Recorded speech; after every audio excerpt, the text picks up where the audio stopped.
مالدار پر حج کرنا، زکوٰۃ دینا فرض ہے، وہ کام کرنا لازم اور ضروری ہے، ان کا تذکرہ نہیں ہے۔ اگر تم چاہتے ہو کہ خدا جنت والی سیٹ کو کنفرم کر دے اور جہنم والی سیٹ کو کینسل کر دے تو نماز، روزہ، حج، زکوٰۃ کے ساتھ ساتھ 3 کام اور کرو۔ اگر یہ 3 کام کرو گے تو ان کی برکت سے نماز، روزہ، حج، زکوٰۃ قبول ہوگی، ورنہ نہیں قبول ہوگی۔ وہ 3 کام ہیں کیا؟ حضرت محمد مصطفیٰ صلی اللہ علیہ وسلم ایک حدیث شریف میں ان تینوں کاموں کو ذکر کرتے ہیں اور فرماتے ہیں من اکل طیبا وعمل فی سنت وامن الناس بوائقہ دخل الجنہ۔ کیا فرماتے ہیں؟ کہتے ہیں کہ اگر تم یہ چاہتے ہو کہ اللہ تمہاری جنت والی سیٹ کو کنفرم کر دے اور جہنم والی سیٹ کو کینسل کر دے تو نماز، روزہ، حج، زکوٰۃ کے ساتھ ساتھ 3 کام اور کرو۔ ان 3 کاموں میں سے پہلا کام یہ ہے کہ آج سے اس بات کا عہد کر لو کہ زندگی کے آخری سانس تک جو لقمہ میرے پیٹ میں جائے گا وہ حلال کا ہوگا۔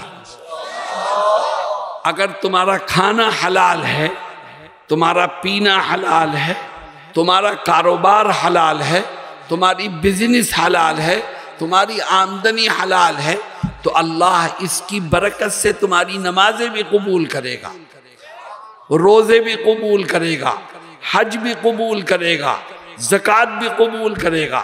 اور اگر ان آدمی مانش حرام کھاتا ہے اور نماز پڑھتا ہے تو جو حرام کھا کے نماز پڑھے گا اس کی نماز قبول نہیں ہوگی، جو حرام کھا کے روزہ رکھے گا اس کا روزہ قبول نہیں ہوگا، جو حرام کھا کے حج پر جائے گا یا زکوٰۃ دے گا اس کی کوئی نیکی قبول نہیں ہوگی۔ میرے دوستوں اور ساتھیوں، اتنا بڑا مجمع ہے، میری طبیعت خراب ہے، میری آواز سے آپ سمجھ رہے ہوں گے نزلہ زکام ہے، لیکن میں پھر بھی بول رہا ہوں۔ کیوں؟ میں یہ چاہتا ہوں اس مجمع کا ایک ایک آدمی جنت میں جانے والا بن جائے۔ جو کاروبار کرو سچائی کے ساتھ کرو۔ آج مسلمانوں کے کھانے پینے اور کاروبار کو حرام بنانے کی کوشش کی جا رہی ہے، چنانچہ مسلمان کاروبار کرتا ہے کیسا؟ سودی کاروبار کرتا ہے۔ سود لینا بھی حرام، سود دینا بھی حرام، سودی کاروبار بھی حرام۔ یاد رکھو، تم نے 5 حج کر لیے، ہر سال روزے رکھے، عمرے پر گئے، صدقہ خیرات کی، لیکن تم نے اپنے کاروبار میں سود ملا کر کے اس کو حرام کر دیا تو اللہ کے ہاں کوئی نیکی قبولیت کے درجے کو نہیں پہنچے۔ جناب رسول اللہ صلی اللہ علیہ وسلم یہی فرماتے ہیں کہ اکل طیبا، رزق حلال کھاؤ تو اللہ جنت والی سیٹ کو کنفرم کر دے گا اور جہنم والی سیٹ کو کینسل فرما دے گا۔ میرے دوستو بتاؤ اس کے لیے تیار ہو؟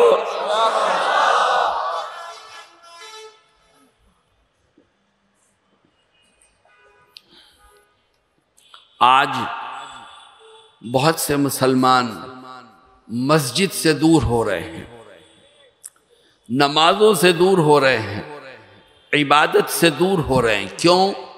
اس لیے کہ جو لقمہ پیٹ میں جا رہا ہے وہ حرام کا ہے، اس لیے خدا کی عبادت سے اس کو نفرت ہو جاتی ہے۔ میرے دوستوں اور ساتھیوں، تھوڑا کماؤ مگر حلال کا کماؤ تو اللہ اس تھوڑے میں بھی برکت عطا فرمائے گا، اور اگر تم زیادہ کماؤ گے مگر حرام کا ہوگا تو یاد رکھو وہ برکت سے خالی ہوگا۔ میں ہندوستان میں ایک جگہ بیان کر رہا تھا اور میں نے کہا کہ تھوڑا کماؤ حلال کا تو خدا اس میں برکت دے گا۔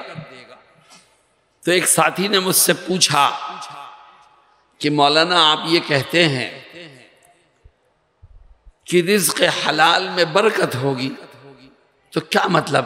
میں 1000 ٹکا حلال کا کما کے لایا، میں اپنے رات میں اس کو اپنے تکیے کے نیچے رکھوں گا تو برکت ہوگی؟ کیا مطلب صبح کو وہ یہ 1100 بن جائے گا کیا؟ برکت کا کیا مطلب؟ یہ 1200 ہو جائے گا کیا؟ تو میں نے اس کو سمجھایا اور میں نے کہا نہیں، 1000 ٹکا صبح کو تو نکالے گا تو وہ 1000 رہے گا، لیکن برکت کا مطلب یہ ہے کہ یہ رزق حلال ہے، اللہ اس تھوڑے سے پیسے میں غیب سے تیری تمام ضرورتوں کو پورا فرما دے گا۔ رزق حلال ہے یہ، اس کی برکت سے اللہ تجھے بیماریوں سے بچائے گا، چوروں سے بچائے گا، کوٹ کے چکر سے بچائے گا، اللہ تھوڑے سے پیسے میں تیری تمام ضرورتوں کو پورا فرما دے گا۔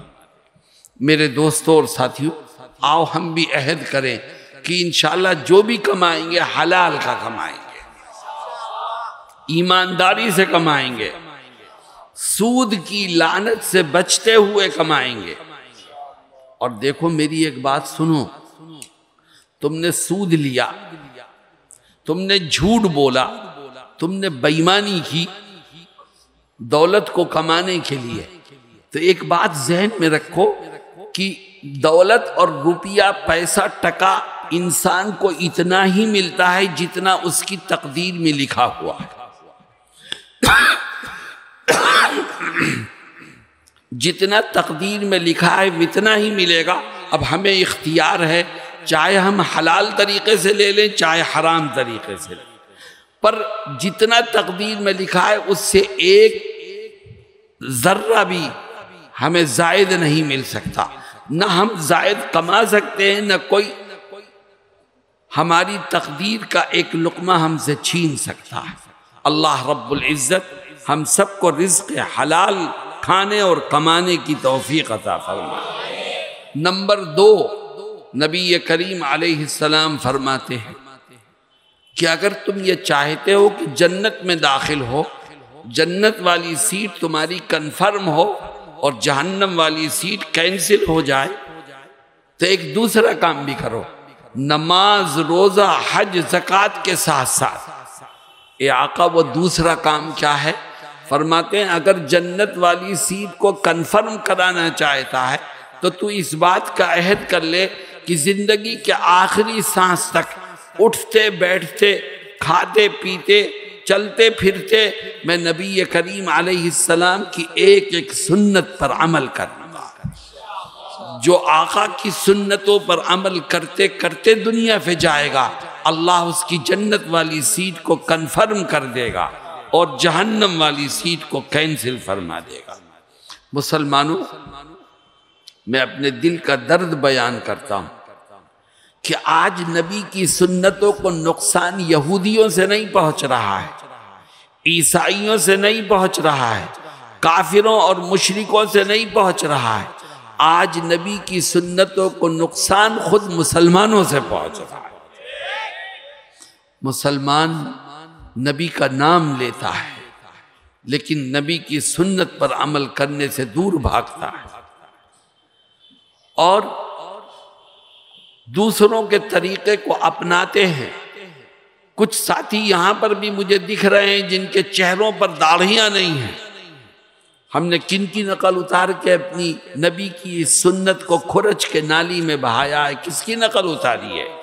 یہودیوں کی، اللہ کے دشمنوں کی، نبی کو برا بھلا کہنے والوں کی نقل اتارتے ہو تو بتاؤ کل میدان محشر میں نبی کا سامنا کیسے کرو؟ آج جن کے جیب میں چند ٹکے آ جاتے ہیں وہ شادی بیاہ کے موقع پر نبی کی سنتوں کو بھول جاتے ہیں، اور علماء جن کے پاس پیسے ہیں وہ بھی شادی کے موقع پر وہ تمام خرافات کرتے ہیں جو ایک جاہل کرتا ہے. کیوں؟ پیسے ہیں اس کے پاس، اس لیے سنتوں کی کوئی حیثیت نہیں.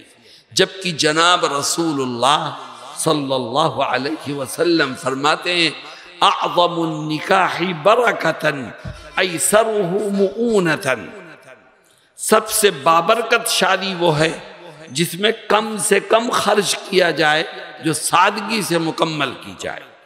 میرے دوستوں اور ساتھیوں، نبی کی سنتوں پر عمل کرو. اور آج رات میں سونے سے پہلے میری ایک بات کو دھیان سے سنو. آج رات بستر پر پہنچنے کے بعد سونے سے پہلے سوچو کہ صبح سے لے کے رات تک کتنی سنتیں ہیں جو ہم سے چھوٹی ہیں. غور کرو کون کون سی سنت ہم سے چھوٹی. ہم صبح کو اٹھے تو ہم نے اٹھنے والی دعا پڑھی کہ نہیں پڑھی؟ ہم جب بیت الخلاء میں گئے تو ہم نے سنت کے مطابق کون سا پیر پہلے رکھا، کون سا بعد میں رکھا؟ بیت الخلاء میں جانے کی دعا پڑھی کہ نہیں پڑھی؟ باہر نکلے تو کون سا پیر پہلے نکالا، سنت کے مطابق نکلے کہ نہیں نکلے؟ دعا پڑھی. ایک ایک چیز کو تلاش کرو کہ کون کون سی سنت چھوٹی ہے. جب تم غور کرو گے تو خدا تمہاری مدد کرے. اور جب یاد آ جائے کہ یہ چھوٹی یہ چھوٹی یہ چھوٹی تو اپنے رب سے کہو کہ اے خدا آج تک تو سنتیں چھوٹی ہیں، میں توبہ کرتا ہوں اور وعدہ کرتا ہوں کہ انشاءاللہ آئندہ یہ سنتیں نہیں چھوٹیں گی. کیوں؟ اس لیے کہ مجھے جنت میں اپنی سیٹ کنفرم کرانی. کیوں؟ اس لیے کہ مجھے جہنم والی سیٹ کو کینسل کرانا. کیوں بھائی؟ اس پر عمل کرو گے انشاءاللہ. آخری چیز، جناب رسول اللہ صلی اللہ علیہ وسلم فرماتے ہیں من اکل طیبا وعمل فی سنت وامن الناس بوائقہ دخل الجنہ. فرماتے ہیں اگر تم یہ چاہتے ہو کہ جنت والی سیٹ کنفرم ہو جائے اور جہنم والی سیٹ کینسل ہو جائے تو نماز، روزہ، حج، زکوٰۃ کے ساتھ ساتھ 3 کام اور کرو. ان 3 کاموں میں سے تیسرا کام فرماتے ہیں کہ اگر جنت والی سیٹ کنفرم کرانا چاہتا ہے اور جہنم والی کو کینسل کرانا چاہتا ہے تو اس بات کا عہد کر لے کہ زندگی کے آخری سانس تک اپنی زبان سے، اپنے ہاتھ سے، اپنے عمل سے کسی کو ناحق کوئی تکلیف نہیں پہنچاؤں گا. اللہ کے بندوں کو دکھ دینے سے بچ، کسی کو پریشان مت کر. تو اللہ کے بندوں کو پریشان کرنے اور تکلیف میں مبتلا کرنے سے بچے گا تو اللہ تیری جنت والی سیٹ کو کنفرم کر دے گا. تو نمازیں بھی پڑھتا ہے، روزے بھی رکھتا ہے، زکوٰۃ بھی دیتا ہے، حج بھی کرتا ہے، لیکن تیری زبان سے لوگوں کو تکلیف پہنچتی ہے، تیرے ہاتھ سے لوگوں کو تکلیف پہنچتی ہے. تو ہر ایک کی غیبت کرتا ہے، کسی کے بارے میں جو منہ میں آتا ہے کہہ دیتا ہے. یاد رکھ تیرا رب تیرے ہر عمل کو دیکھ رہا ہے. اگر تو اپنی ذات سے کسی کو ناحق پریشان کرے گا، تکلیف پہنچائے گا تو تیری جنت والی سیٹ کنفرم نہیں ہو پائے گی اور جہنم والی سیٹ کینسل نہیں ہو پائے گی. میرے دوستوں اور ساتھیوں، جناب رسول اللہ صلی اللہ علیہ وسلم کی یہ حدیث ہماری آنکھوں کو کھولنے کے لیے کافی ہے. آج ہم آپس میں ایک دوسرے سے جھگڑ رہے ہیں، اختلافات ہیں، نفرتیں ہیں، ایک دوسرے کو تکلیف پہنچا کر ہمیں خوشی محسوس ہوتی ہے. بتاؤ جو اپنے ساتھی کو تکلیف پہنچا کے خوش ہو وہ جنت کا مستحق کیسے بن سکتا ہے؟ اللہ رب العزت ہم سب کو نیک اعمال کی توفیق عطا فرمائے. اور یہ جو 3 اچھائیاں جناب رسول اللہ صلی اللہ علیہ وسلم نے ذکر فرمائی ہیں ان کو اپنانے میں ہماری مدد فرمائے. اور ہمیں کہنے اور سننے سے زیادہ عمل کی توفیق سے مالا مال فرمائے۔ وآخر دعوانا ان الحمد للہ رب العالمین۔